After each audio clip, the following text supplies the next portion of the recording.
Didn't I mention I was going golfing with my boss today? Geez, don't bother me for things like that, I exclaimed frantically when I called my husband. The response I received was cold and distant. Just moments before, I had received news of our daughter's involvement in a car accident.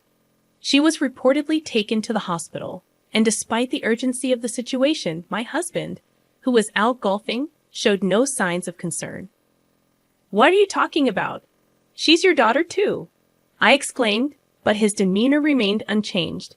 "I don't care. Golfing with my boss is more important than she is," he replied. My name is Catherine, a 42-year-old homemaker living with my husband, Bob, and our daughter. Bob, 3 years my senior, works for a major company downtown. We met at a party thrown by a mutual friend, and his dedication to his job as a business person attracted me. When Bob asked me out, I was over the moon, and his proposal day felt like floating on cloud 9. After getting married, I quit my job to focus on household chores, enjoying our newly life. A year later, we were blessed with a daughter named Emily. Raising her wasn't easy, but my mother-in-law, who had lost her husband and lived alone, was always there to help, a blessing indeed. Emily is now in her sophomore year of high school, studying hard, active in school activities, and enjoying her teenage life with friends. However, a noticeable change occurred in our harmonious family life about 6 months ago. It started after a long weekend when Bob planned a trip with his colleagues. Emily and I spent the holiday just the two of us.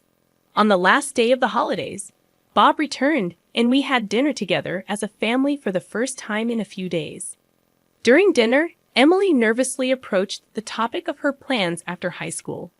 She had consulted with me while Bob was away and had already decided to go to college, which I supported.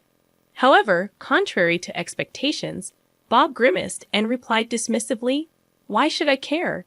Do whatever you want." Taken aback by his cold response, I unintentionally let out a gasp. Bob immediately left the table without clearing his plate, stomping off to his room as if in a bad mood. Left behind, Emily and I were puzzled by Bob's unusually distant behavior. "I wonder what got into Dad. Did I say something wrong?" Emily asked. "He's probably just tired from the trip. We'll discuss your plans another time." I tried to console her. Although Emily seemed uneasy, she accepted my explanation.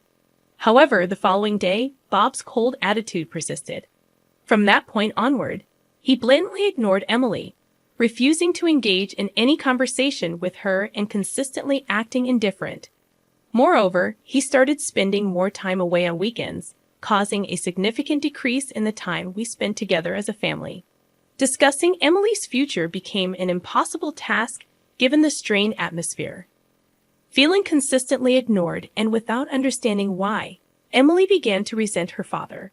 Even my attempts to mediate proved futile, and their relationship worsened. Concerned about the situation, I consulted with my mother-in-law, who had a good relationship with Bob. She even tried to scold him, but it only made Bob angrier, leading him to snap and retort with a dismissive, "Mind your own business." To make matters worse, he blamed me for discussing the issue with my mother-in-law. On the night she came over after Emily locked herself in her room, Bob yelled at me, accusing, "Why did you talk to my mom?" "Don't meddle. It's because you've been cold to Emily, isn't it? Why are you ignoring her now? You used to dote on her so much."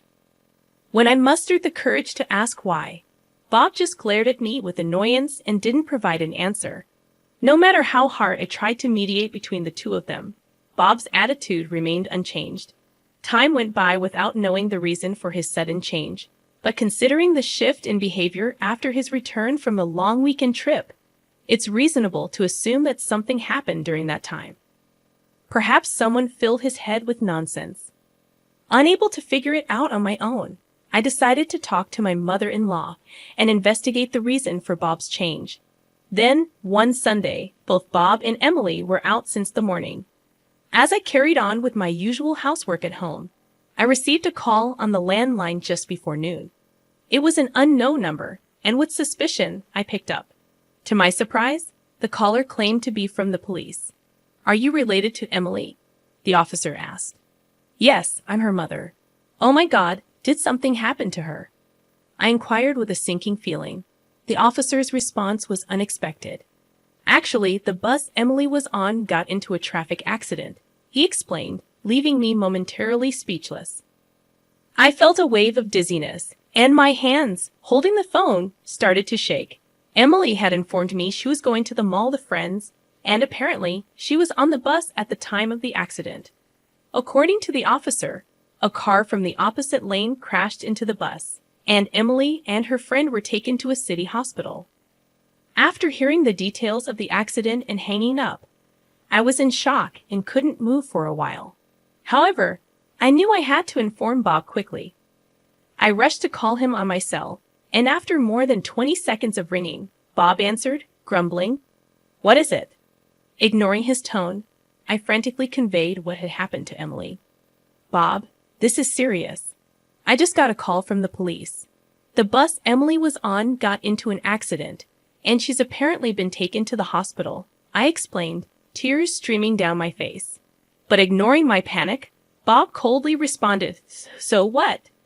What do you want me to do about it?" Seeing no signs of him being disturbed and feeling as if he couldn't care less, I got even more frustrated. "What are you saying?"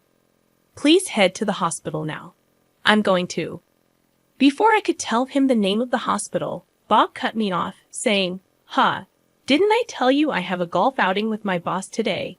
I'm staying overnight and coming back tomorrow morning. Can't help it." True, he had mentioned a golf outing a few days ago, but I was shocked by Bob's lack of concern about our daughter's accident. "How can you even say that, Bob?" "Emily is your daughter," I pleaded. Bob replied, "I don't care. Golf with my boss is more important than her. You go to the hospital on your own," before hanging up abruptly. I tried calling back immediately, but it seemed he turned off his phone. I sent a text, but given his attitude, I doubted he would reply. Even though they had been distant, Emily is his flesh and blood. How could he be so heartless? This incident completely shattered my trust in Bob, and I was certain I couldn't continue living with him. I decided on divorce, but heading to the hospital was my top priority. So, I hurriedly left home. As he had declared, Bob didn't come home that day, staying at a hotel alone because the golf course was too far away. He even took the next day off work. When Bob came home the next morning, he was surprisingly cheerful. It was hard to believe for a father whose daughter had an accident the previous day. "Hey, what happened to Emily? Is she hospitalized?" Though Bob asked about Emily's condition, his casual tone made it clear he wasn't genuinely concerned. I sat in the living room, and when Bob noticed my downcast expression, he asked about Emily. Looking up at the sky, I replied, "She's there." For some reason, Bob seemed pleased, saying, "I see. Well, that's a relief. Once Emily's funeral is over, we can get divorced right away." With that, he pulled out a piece of paper, an invoice from a lawyer specializing in divorce procedures, and thrust it in front of me. It served as both a contract for lawyer consultation and already had his signature on it. Though Bob appeared quite prepared, having already decided to divorce him, it might have saved me some hassle. "All right, I got it." I quietly agreed to the divorce. Bob didn't discuss the reason for the divorce. He just walked away to his room without saying anything else, as if he was done with me. The Bob who once cherished Emily and valued our family was gone. It was a harsh realization, but I didn't feel sad, only an increasing resentment towards him. I then called my mother-in-law and informed her about Bob's return and the lawyer's contact. Within an hour, my mother-in-law arrived at our house, and Bob returned to the living room. As soon as my mother-in-law saw Bob, she approached him with tears in her eyes, questioning, "Bob, what were you doing when your family needed you the most? I never thought you'd be this cold-hearted." Even when scolded by his mother, Bob showed no remorse, stating, "I had prior commitments. What can I do?" And it was all her making a big fuss. Looking at me with a mocking attitude, he continued, "I've been dying to get divorced. With Emily gone, I feel so relieved. Now I can leave without any regrets." Unable to tolerate it any longer, I shouted, thrusting a few pictures at Bob. The pictures depicted a man and a woman intimately together. The moment he saw them, Bob's face turned pale. The man in the pictures was unmistakably Bob. Stammering, he asked, "Where did you get these pictures?" I calmly replied, "They were taken yesterday afternoon. Weren't you supposed to be at a business golf outing? Instead, you were with a young woman. What were you up to?" Confronted, Bob averted his eyes with a frustrated look and began making excuses like, "She's just a colleague from work. We just went golfing together." I sighed in disbelief, remarking, "Golfing in such fancy clothes? I don't think so." "I already know you're cheating, so save your breath." The word cheating made Bob's face stiffen. His inability to deny it immediately was telling. But this wasn't the first time I learned of Bob's affair. Recently, he often left the house without telling me where he was going. After discussing with my mother-in-law and obtaining financial help, I had hired a private investigator. The investigation revealed that whenever he went out, he met the woman in the photos, exposing his affair. His so-called business golf was a complete lie, and he probably stayed at a hotel with his lover. I had more evidence of his affair. I even have a video of you and that woman coming out of a hotel. "Don't think you can get out of it," I declared. When I said that, Bob looked pleadingly at his mother, but she already knew of his infidelity and firmly shook her head in disapproval.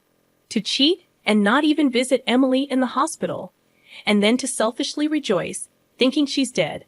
"I don't know how you'll face your father," my mother-in-law said with a mix of anger and sorrow. Bob froze in shock, his mouth agape. "Wait, isn't Emily dead?" he stammered. I explained to a bewildered Bob, "Don't jinx it. You misunderstood. She's very much alive. The injuries from the accident were just minor scratches. Emily was taken to the hospital yesterday, but she was fine and had no major injuries. The accident wasn't severe, so she came home the same day." Bob misunderstood my comment, looking up to the sky. "She's there," and assumed Emily had passed away. "Emily is on her school trip as planned. She'll be landing soon," I continued. "A school trip?" Bob was taken aback, his eyes wide. Bob, who didn't care about his daughter, had completely forgotten about Emily's school trip. The trip started today and was for 3 nights and 4 days. Emily had gone shopping for it yesterday, and the doctor had said that there wouldn't be any issues with Emily going on the school trip, so she left as scheduled this morning. When I told Bob that Emily was up in the sky, probably boarding the plane, I used those words to indirectly blame him for not worrying about our daughter. "Oh, that's what happened. Well, I'm glad Emmeline is okay. I hope she enjoys her trip," Bob said nonchalantly. "How can you say that now? You knew how much she'd been looking forward to this trip since sophomore year. But I guess you'd be just as happy if she had an accident. You probably forgot all about it." I sternly rebuked Bob, who tried to feign laughter. I didn't have a shred of affection left for him. No matter what he says in the future, I'm never going to trust Bob again. Just then, an email notification popped up on Bob's smartphone. After reading the message, Bob's body began to tremble with anger. Shoving the screen in my face, he shouted, "Hey, what the hell is this?" I looked at the screen with my mother-in-law, and it was from Emily with a concise message. "I can't consider someone who prioritizes his affair over his family as my father. I'm cutting ties with you." It was as if she was sending a message to a stranger. It seemed that Emily learned yesterday about Bob's lie about playing golf when he was actually meeting his mistress. She probably sent the email after landing. Being bluntly disowned by his 17-year-old daughter, Bob's face, which was pale just moments ago, turned a deep shade of red from shame and anger. He glared at me and began yelling, "This is all your fault. Weren't you the one who cheated first?" I was completely lost. "What are you talking about? When did I ever cheat?" I protested. "Jessica told me," Bob said. "Jessica? Who's that?" Then it hit me. The detective agency found out that Bob's mistress was named Jessica Accord. According to Bob, Jessica had filled his head with baseless lies about me when they first started their affair. She told him that I had cheated on him, and that Emily was fathered by someone else. The detective agency confirmed that he began his affair 6 months ago, right when the relationship between Bob and Emily started to sour. Since Jessica works at the same company as Bob, they likely started their affair during the long weekend. Jessica had been spreading outrageous lies, saying I had cheated and had Bob raise Emily, a child fathered by another man. But Emily doesn't look or act anything like me. It's natural for me to have doubts. Both my mother-in-law and I were rendered speechless at Bob's outburst. Thinking Emily wasn't his because of Jessica's lie, he began to resent her and treated her coldly. But he didn't want to divorce because he didn't want to pay child support. However, mistaking Emily's accident for her death yesterday, he was relieved, thinking he could divorce without any complications. "You've got to be kidding me! So you believed a lie your mistress cooked up over your own family?" I shouted angrily.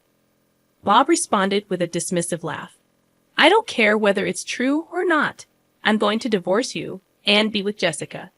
Before I could retort, my mother-in-law stepped in with a stoic face. She sighed deeply as she locked eyes with Bob. I realized she was livid. "I wonder where I went wrong raising you. I'm so ashamed. Did you forget that Emily looked just like you when she was a baby? She's definitely your child," she said. "I told you, I don't care about that anymore," Bob retorted defiantly. Right then, someone knocked at the front door. I went to answer and brought the guest to the living room. Bob looked puzzled.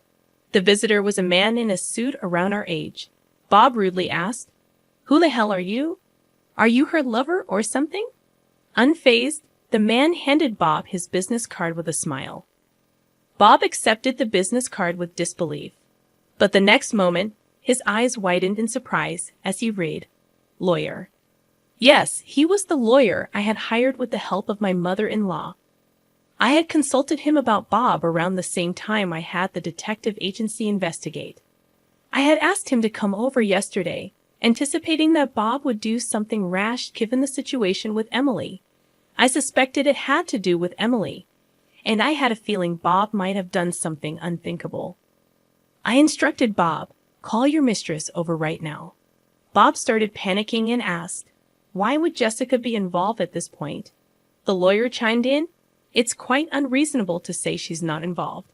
Call her now." Bob had no comeback to that, realizing he had no way out. Reluctantly, he contacted his mistress. About 30 minutes later, a young woman arrived at the house. Jessica, in her 20s, probably took a personal day off from work just like Bob. She approached us with a disgruntled look, saying, "What's this all about? I've got nothing to do with your family issues." Despite Jessica's refusal, I informed her that I was divorcing Bob and that even if she stayed with him, he'd have to pay child support to Emily, who was about to go to college. "I have nothing to do with this," she insisted. However, the lawyer promptly responded, "We have plenty of evidence of the affair. Plus, you fed Bob some nasty lies which resulted in irreparable damage to Catherine and her family. That's defamation, and we could sue you for it." By the time the lawyer finished explaining, both Bob and Jessica had turned pale, realizing they were out of options. Not wanting a court battle, Bob agreed to pay child support properly. We went through a divorce, and later on, I heard that Bob's company found out he had been using his boss as a cover for his affairs. The whole company was appalled by the way he handled the situation, especially when they found out he pretended to be happy about his daughter's fake death. Exposing his true nature led him to resign from his position. Finding a new job proved difficult as word of Bob's misconduct spread within the industry. Although he managed to find part-time jobs, his pride got in the way, leading to constant issues with colleagues, and he quit frequently. The savings set aside for Emily's future had already been spent on his affair with Jessica. Soon after our divorce, the two broke up, and Jessica apparently quit her job too. But now that's none of my concern. Struggling, Bob turned to his mother for help but was denied. He even tried to cozy up to me and Emily, saying, "Please, I was wrong. Let's start over, the three of us."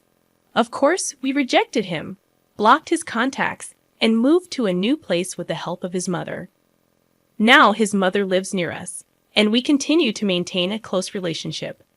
I have no idea what became of Bob, and I never want to be involved with him again. Freed from the stress of the troubled relationship with his father, Emily has been thriving in high school. Now, as a senior, she got accepted into her first choice college. Congratulations, Emily. You did an amazing job, I said. Thanks, Mom. It's all because you and Grandma supported me, Emily responded, tears streaming down her face. Since the college is commutable from our home, we plan to live together as we always have. I managed to find a job shortly after becoming a single parent and now work full-time. We have enough savings to cover Emily's tuition. I'm hoping for a bright future as we move forward, living happily with